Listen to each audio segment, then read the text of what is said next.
Hello, everyone. My name is Nathan Williams, and I'm doing my informative speech. Are you sick and tired of the way your body looks? Are you questioning yourself on whether you should or shouldn't start a healthier lifestyle because it's going to be tough? Well, if you're saying yes to both of these questions, I understand your point of view. I was in the same situation you're in. At the ripe age of 17 and in my senior year of high school, my weight was the highest it had ever been. I was pushing right around the 280-pound mark on the scale. I was an athlete. I played 3 sports and I played baseball year round. So for me, being active wasn't the problem. Rather, it was my diet. In the back of my mind, I always knew that I wasn't eating properly and I was eating too much.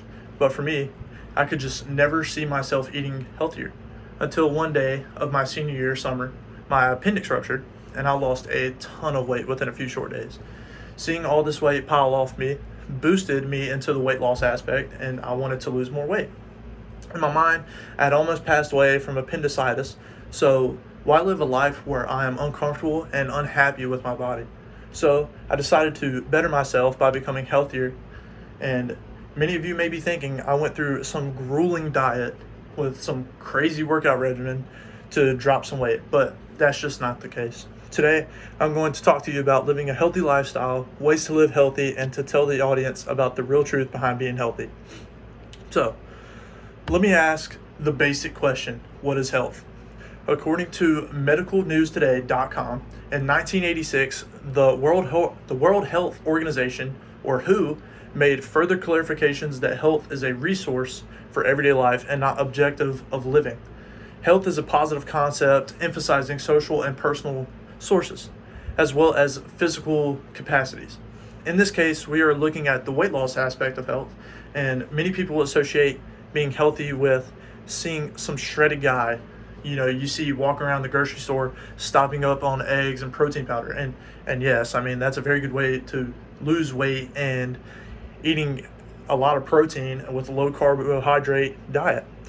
The body constantly breaks down muscle fibers while in use, whether being active or just doing the bare minimum. According to medicalnewstoday.com, again, adding more protein to your diet is beneficial for health. Like other body tissues, muscle proteins continuously broken down and rebuild to build muscle. One person must consume more protein than is broken down. This is often referred to as a net positive nitrogen balance, as protein is pretty much a lot of nitrogen. But being healthy doesn't mean you have to be fit or in shape like that guy from the supermarket. Take me as an example. I'm now 225 to 230 pounds on the scale, and I'm the healthiest I've ever been. And I know you may be asking me what I changed in my diet, and my answer to that is nothing.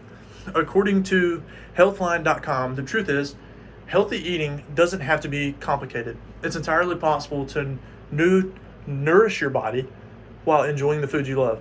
And yes, I know many of you are confused on how I lost weight while not changing my diet. I never really was one of the guys that pounded my face with Little Debbie cakes all day. I really don't even like Little Debbie's, but I was more of a chicken and potato guy myself. So eating badly wasn't my problem. My problem was I was eating too much of the high quality diet. I was eating nutritious and so-called unhealthy foods, and I was just eating too much of it, giving me an excess amount of protein, but also giving me an excess amount of carbohydrates and sugars. Carbohydrates, or carbs, are what the body uses for an energy source. If all that energy or carb is not used, it will store itself into a material known as fat. So I decided to focus more on the protein side of the meal. Instead of eating one chicken sandwich and a thing of fries, I would go and get 2 chicken sandwiches with no fries. I would still maintain the protein overload, but also minimizing the carbohydrate intake. And believe it or not, it's the easiest way to lose weight. Yeah. For me, the healthy diet aspect of life wasn't for me. And for many of you, the healthy aspect isn't your cup of tea either. It's hard to change your diet. Trust me, I get it. According to Eating Healthy or Eating Well.life, some people find it difficult to stick to a healthy diet because it's boring and hard to follow. Additionally, some people struggle with portion control, and that can be a big challenge when it comes to eating healthy on a daily basis. If the previous diet changes I recommend isn't enough for you, and you decide to go through a strict diet and change your lifestyle, remember that it is very important to stay focused at the task at hand.